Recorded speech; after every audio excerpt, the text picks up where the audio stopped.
जय श्री कृष्ण। प्यारे भक्तों, आप सभी को फाल्गुन मास की बहुत बहुत शुभकामनाएं। प्यारे भक्तों, फाल्गुन मास जो कि ग्रीष्म ऋतु के आगमन का महीना होता है, फाल्गुन मास हिंदू पंचांग का आखिरी महीना कहा जाता है। फाल्गुन मास में पड़ने वाले व्रत एवं त्योहार अपना विशेष उमंग लेकर आते हैं, क्योंकि फाल्गुन मास वसंत ऋतु में आता है, जिसमें पूरी पृथ्वी फूलों से सज जाती है।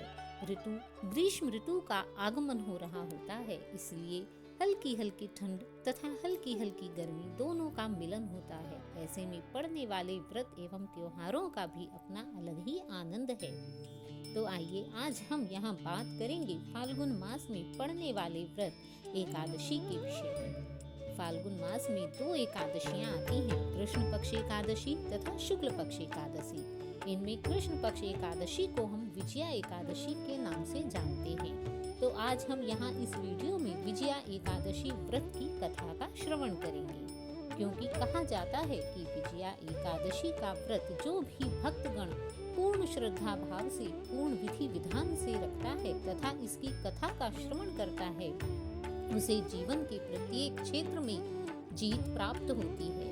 कहते हैं कि फाल्गुन मास में पड़ने वाली विजया एकादशी का व्रत करने व कथा को सुनने से व्यक्ति की शांति प्राप्त होती है तथा उसकी आध्यात्मिकता में वृद्धि होती है। कहते हैं कि जो भी व्यक्ति फाल्गुन मास की विजया एकादशी की कथा को पूर्ण भक्ति भाव के साथ सुनता है तथा कहता है, उसे जीवन में कभी भी हार का सामना नहीं करना पड़ता। यह व्रत सर्वप्रथम श्री राम जी ने किया था, इसलिए इसकी कथा भी श्री राम जी से ही संबंधित है। तो आइए आरंभ करते हैं फाल्गुन मास विजया एकादशी व्रत की कथा का।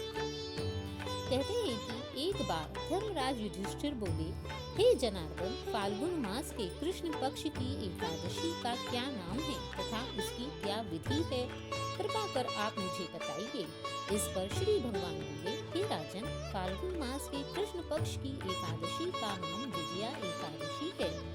इसके व्रत के प्रभाव से मनुष्य को विजय प्राप्त होती है। यह सब व्रतों में उत्तम व्रत है। इस विजया एकादशी के महात्म्य के श्रवण व पठन से समस्त पाप नाश को प्राप्त हो जाते हैं। एक समय देवऋषि नारद जी ने जगत पिता ब्रह्मा जी से कहा था कि हे महाराज, आप मुझसे फाल्गुन मास के कृष्ण पक्ष की एकादशी का विधान कहिए। तब ब्रह्मा जी कहने लगे कि हे नारद, विजया एकादशी का व्रत पुराने तथा नए सभी प्रकार के पापों को नाश करने वाला है।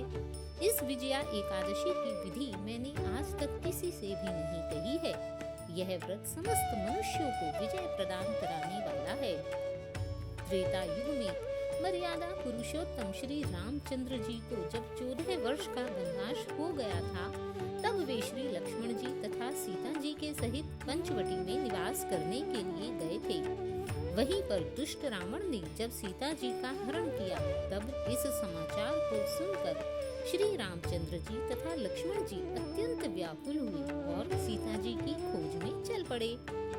घूमते घूमते जब वे मरणासन जटायु के पास पहुँचे, तब जटायु जी ने उन्हें सीता जी का संपूर्ण वृतांत सुनाया और उन्हीं की गोद में प्राण त्याग दिए तथा इस प्रकार जटायु को स्वर्गलोक की प्राप्ति हुई। कुछ आगे जाकर उनकी सुग्रीव से मित्रता हुई और सुग्रीव से मित्रता कर श्री रामचंद्र जी ने बाली का वध किया।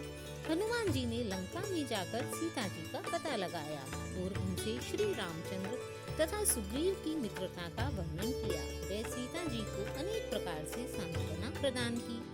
तब वहां से लौटकर हनुमान जी ने भगवान राम के पास आकर सीता जी का संपूर्ण वृतांत कहा तथा रावण के विषय में बताया कि रावण की नगरी किस प्रकार है, उसकी सेना कैसी है।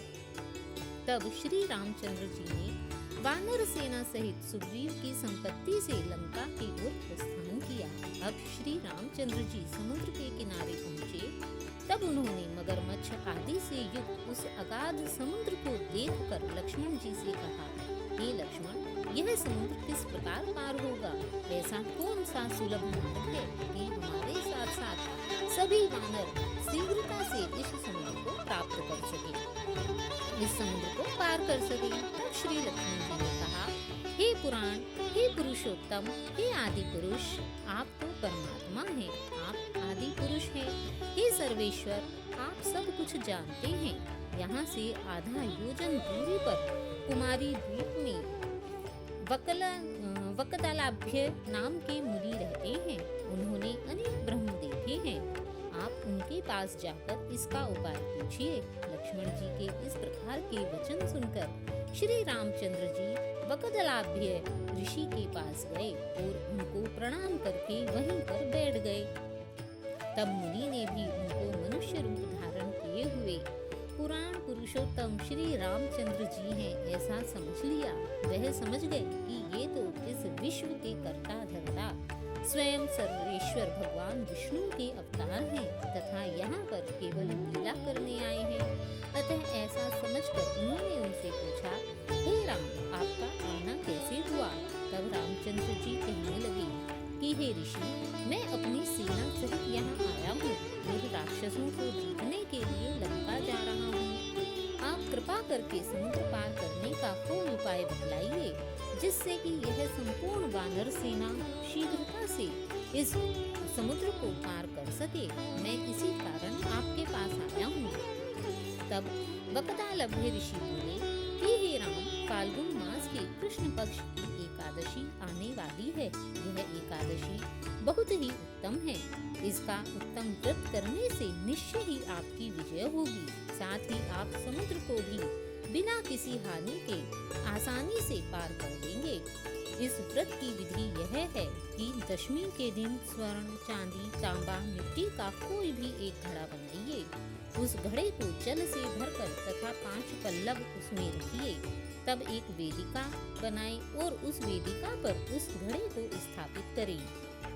उस घड़े के नीचे सतनजा और उसके ऊपर जौ रखें। उस पर श्री नारायण भगवान की स्वर्ण की अथवा मिट्टी की मूर्ति स्थापित करें।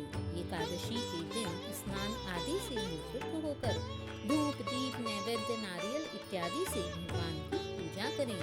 तत्पश्चात घड़े के सामने बैठकर अपना संपूर्ण दिन श्री हरि जी के स्मरण करते हुए उसे इसी प्रकार से व्यतीत करें और रात्रि को भी उसी प्रकार बैठकर हरि जागरण करें।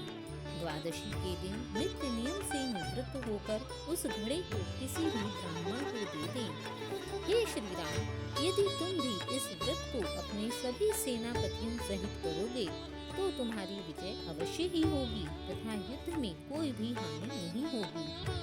कहते हैं कि श्री रामचंद्र जी ने ऋषि के कथनानुसार उस बार फाल्गुन मास के कृष्ण पक्ष की एकादशी को इस व्रत को किया तथा उसके प्रभाव से उन्होंने दैत्यों पर विजय प्राप्त की।